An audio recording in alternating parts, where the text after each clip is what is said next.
Hi, இன்றைக்கு என்ன பார்க்க போறோம்னா 2024ஆம் ஆண்டின் 13வது கேள்வியாக வரப்பட்டுள்ள pH கிராஃப் சம்பந்தமான கேள்வி. இந்த கேள்வி அணுகுக்கு முந்தி இந்த கேள்வியின் இறுதி பகுதி இந்த கேள்வியை எவ்வாறு குறைந்த நேரத்தில் அந்த 30 செகண்ட்ல எப்படி செய்யலாம் என்பதையும் நான் கண்டிப்பாக சொல்லுவேன். ஆகவே இந்த வீடியோவின் இறுதி பகுதி வரை அவதானித்தோம்.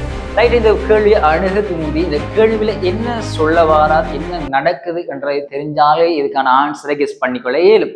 ரைட், பாருங்க, ஒரு 0.05 மோல் டெசிமீட்டர் செறிவுள்ள கார்பனேட் கரைசலின் 25 சென்டிமீட்டர் கியூப்புடன், அதாவது 0.05 செறிவுள்ள 25 சென்டிமீட்டர் கியூப் கனவளவுடைய கார்பனேட் கரைசல் என்ன செய்யப்படுறார் 0.1 மோல் டெசிமீட்டர் செறிவுள்ள HCl கரைசலோடு சேர்த்து நியமிக்கும் போது கிடைக்கப்பெறும் நியமிப்பு வளையி பின்வரும் 5 வழிகள் எது வகை குறிக்குது அப்படி என்று கேட்கிறார்.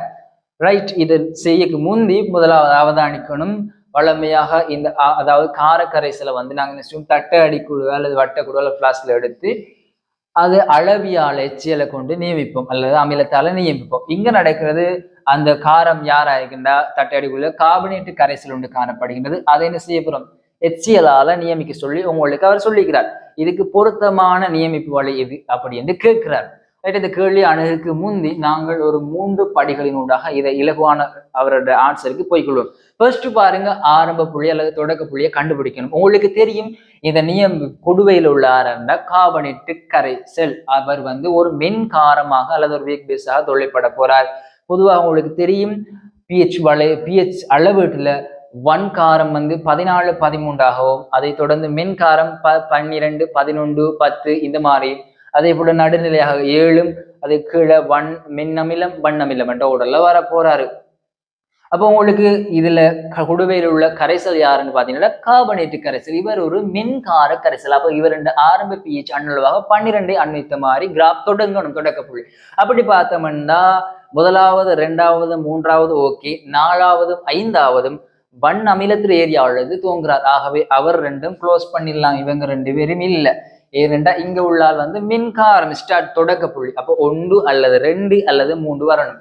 அப்ப இந்த படி முடிச்சு. அடுத்தது பாருங்க, நடுநிலையாக்கள் படிகள், அதாவது இவருக்கான தாக்கம் எப்படி நடக்குது, இதுக்குள்ள இவரை நடுநிலையாக்கும் வரைக்கும் இந்த தாக்கம் எப்படி நடக்குது. உங்களுக்கு தெரியும் இந்த குடுவையில் உள்ள ஆரண்டா கார்பனேட்டு கரைசல் அவர் HCl நியமிக்கும் போது உங்களுக்கு தெரியும் H2CO3 மாறும் வரை இவர் 2H+ ஏற்கக்கூடிய தன்மை உள்ள இருபடி தாக்கமாக நடைபெறப்போ.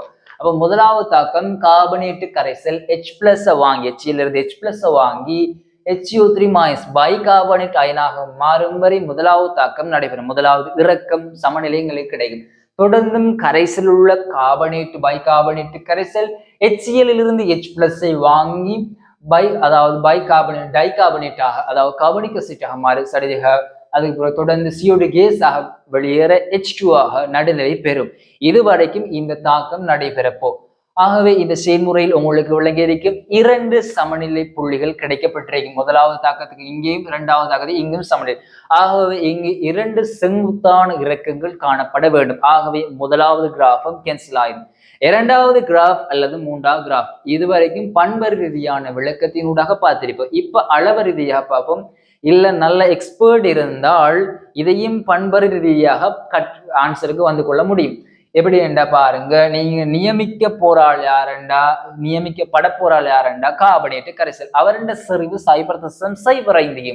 ஆனா யாரால நியமிக்க போறீங்களா 0.1 செறிவுள்ள HCl. அப்ப இவரை விட இவருடைய செறிவு HCl 2 மடங்கு. ஆகவே இவருடைய மூளை பேலன்ஸ் பண்ணணும்டா உங்களுக்கு தெரியும் செறிவு 2 மடங்காகுண்டா அவருக்கு தேவையான கனவளவு 1/2 மடங்காக போ. அப்ப 25 சென்டிமீட்டர் கியூப் நியமிக்கிறீங்க. முதலாவது தாக்கத்துக்கு உங்களுக்கு 12.5 சென்டிமீட்டர் கியூப் கனவளவு தேவைப்படும். அவர் கனவளவு அரைவாசி தேவைப்படும். இதுக்குள்ள அரைவாசி. 2ஆம் சந்தர்ப்பத்தில் தாக்கம் 2ஆக நடக்கிறப்ப முதலாவது பைகார்பனேட் தோன்றாலும் தொடர்ந்து கரைசல்ல பைகார்பனேட் ஆயினாத்தான் இதற்கான இன்னும் நடுநிலை பெற மாட்டார். அப்ப இந்த பைகார்பனேட் நீராக வரும் வரைக்கும் 2வது படியில. அப்ப இவருக்கு ஒரு 12.5 தேவைப்படும். அப்ப டோட்டலா 25. இதை ஒழுங்கா மொத்தமாளு நம்மளுக்கு தெரியும். H2CO3 தான் விளைவுல வரப்போ எங்களுக்கு H2CO3 வரும் வரைக்கும் 2H+ வாங்கும் HCl இருந்து.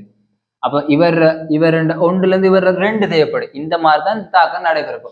அது நடைபெறும் வரைக்கும் இந்த தாக்கம் நடக்க வேண்டும். அதைத்தான் நான் இந்த அளவு ரீதியாக குறிச்சிக்கேன்.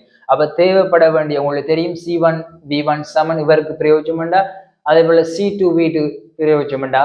உங்களுக்கு V2 வந்திருக்கும் தேவையான V1 அதாவது இவருடைய கனவுல வந்திருக்கும் 12.5 சென்டிமீட்டர் கியூப் இந்த தேவையான H+ இந்த தாக்கம் அதே அளவு மூல ஆழத்தான் இங்கேயும் நியமிக்கப்படுது. இந்த எக்ஸ் தான் இங்கே வச்சு நியமிக்கப்படும். அப்ப இவருக்கு ஒரு 12.5 தேவைப்படுறீங்க. அப்ப டோட்டலா உங்களுக்கு 25 சென்டிமீட்டர் கியூப் கனவுளவு தேவைப்படுறீங்க. அப்படி என்று பார்த்தா இரண்டாவது ஆன்சரும் வராது. இப்ப பாருங்க முதலாவது இலக்கம் எங்களுக்கு 12.5 ஒரு சமநிலை கிடைச்சிருக்கும். ஆகவே அதை இந்த தந்திக்கிறார், அதாவது இங்க தந்திக்கிறார் 12.5 தொடர்ந்து இரண்டாவது இலக்கம் 25 சென்டிமீட்டர் கியூப்ல தந்திருக்கிறார். இப்படி இலகுவான வழியோட கெஸ் பண்ணியே என்ன செஞ்சுக்கலாம், இந்த ஆன்சருக்கு வரலாம். அடுத்தது பாருங்க எப்படி 30 செகண்ட்ல இந்த கேள்வி செய்யலாம்ன்றது சொல்றேன். இப்ப பாருங்க இந்த கேள்வியை எப்படி 30 செகண்ட்ல கேம கொடுக்குறதுன்னு பாருங்க. இதுல உங்களுக்கு தெரியணும் குடுவையில் உள்ள கரைசல் யாருன்னா கார கரைசல். அப்போ அவரோட pH உங்களுக்கு தெரியும். அதனால 10 மேல இருக்கணும். மின்காரம் என்றதால ஒரு 12 அன்னைக்கு இருக்கும். அது தொடக்கப்புள்ளி எங்க தொடங்கணும், ஒரு 10 11 12 மாதிரி. அப்போ அங்க மேலிருந்து ஸ்டார்ட் பண்ற மாதிரி இந்த கிராஃப் எங்க அவர் தான் வரணும். அப்போ 4வது கேன்சல் ரைட். தொடர்ந்து 1 2 3 அருகி. இப்போ பாருங்க இந்த 3 பேர்ல யார் வரணும் உங்களுக்கு நீங்க தாக்கம் H2CO3 அதே போல எச்சிலுக்கான தாக்கம் நிறைய தியரியில படிச்சுங்கள். 2 படியில் நடக்கும். இது அப்படியே நீமிப்புள்ள கால்குலேஷன் பார்த்தீங்கன்னா எழுதி வச்சுப்பீங்க. அப்போ 2 படியில் நடக்கும்னா உங்களுக்கு 2 சமநிலை வரும்னு தெரியணும். அப்போ 2 புள்ளி வரும்னா முதலாவது தாக்கம் கேன்சல், அப்போ 3 கேன்சல். இப்போ 2 ஆன்சர் இருக்கு, 50-50 ஆன்சர்.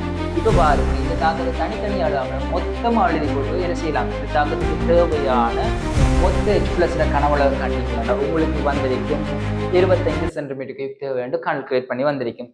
அந்த படி பார்த்தீங்கன்னா 3வது ஆன்சர். இப்படி 30 செகண்ட்லேயே செஞ்சுக்குள்ளேயும். இதே போல தொடர்ந்தும் பிசிக்கல் கேள்வியை பார்க்கணும்னா எங்களோட சேனலை ஃபாலோ பண்ணிக்கோங்க.